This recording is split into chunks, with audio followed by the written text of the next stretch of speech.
Dear students, Assalamu alaikum. I'm your teacher from the Reader School, Hyderabad. Class 10 इस्लामियात सूरतुल अहज़ाब का रुकू number 5। आज हम इसकी मश्क पढ़ेंगे। बिस्मिल्लाहिर्रहमानिर्रहीम। अल कलिमातु व तराकीब, अल्फाज और उनके मायने।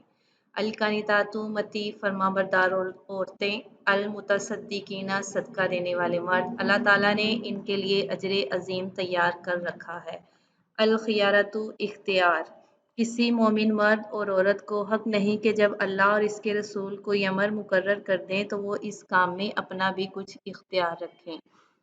अमसिक तू रोक रख, हमारे नबी सल्लल्लाहु अलैहि वसल्लम ने हज़रत ज़ैद से कहा कि अपनी बीवी को अपने पास ही रोके रखो जब वो उन्हें तलाक देना चाहते थे। तुख्फी, तू छुपाता है जो बात आप अपने दिल में छुपाते हैं। मुब्दी, जाहिर करने वाला, अल्लाह ताला उसे जाहिर करने वाला है। वातारन, हाजत, जब वो इनसे अपनी हाजत ना रखें यानी जब उन्हें तलाक दे दें। ख़ातमुन नबीयीन, आखिरी नबी हज़रत मोहम्मद सल्लल्लाहु अलैहि वसल्लम। अत्तमारीन मश्क। अस्सवालुल अव्वलु, पहला सवाल। इस सबक में मुसलमान मर्दों और औरतों के क्या औसाफ बयान हुए हैं और इसके लिए उन्हें किस अजर की नवीद सुनाई गई है। नंबर 1, वो मुस्लिम हैं यानी अल्लाह का हुक्म बजा लाने वाले हैं। नंबर 2, वो मोमिन हैं यानी दुरुस्त अकीदा रखने वाले हैं।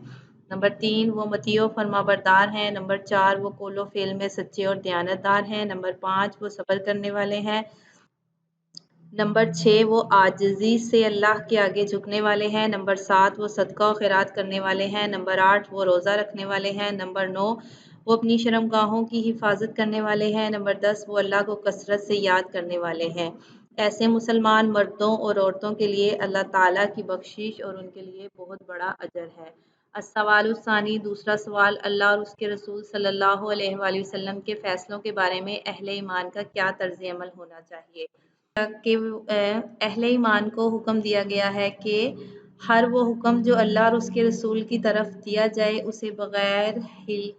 उसे बगैर हिल और हिज्जत के तस्लीम करना फ़र्ज़ है, चाहे इनका नफ्स इसे तस्लीम करने के लिए आमादा हो या ना हो।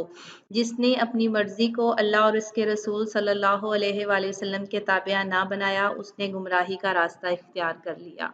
अस्सवालुस्सालिसु, तीसरा सवाल। इस सबक में हज़रत ज़ैद रज़ी अल्लाह तआला अन्हा के बारे में जो बातें बयान की गई हैं इनकी वज़ाहत करें।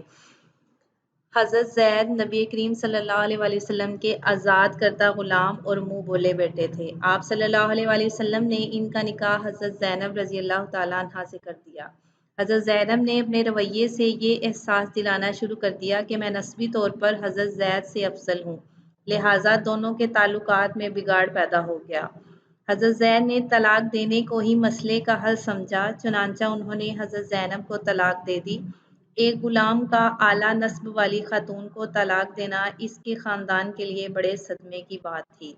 जब तो नबी करीम सल्लल्लाहु अलैहि वसल्लम ने अल्लाह ताला के हुक्म से इनसे निकाह कर लिया। इस निकाह से एक तरफ हज़रत ज़ैनब की दिलजोई हुई और दूसरी तरफ जाहिलियत की इस रस्म का खात्मा हो गया कि मुँह बोले बेटे की मुतलका से निकाह हराम है।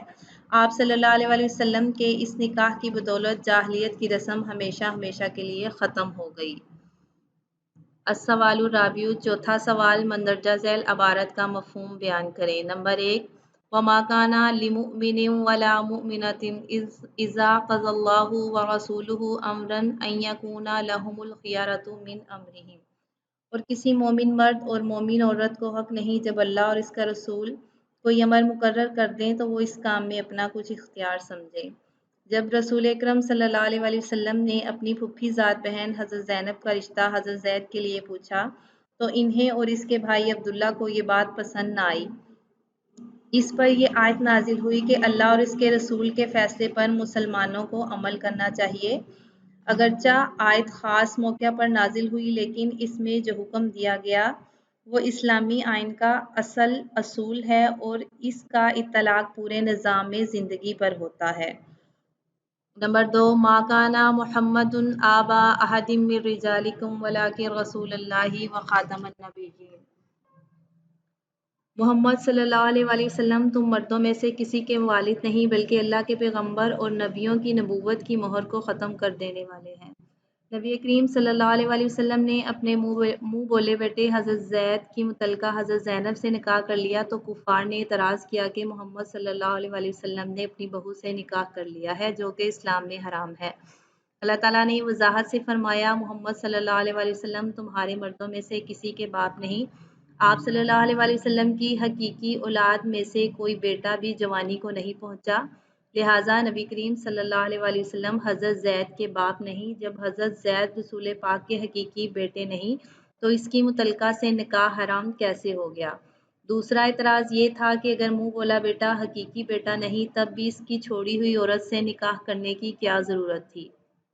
اس کے جواب میں فرمایا آپ صلی اللہ علیہ وسلم اللہ کے رسول ہیں، رسول ہونے کی حیثیت سے ان پر یہ فرض عائد ہوتا ہے کہ جس حلال چیز کو تمہاری رسموں نے خواہ مخواہ حرام بنا دیا اسے حلال کر دیا جائے۔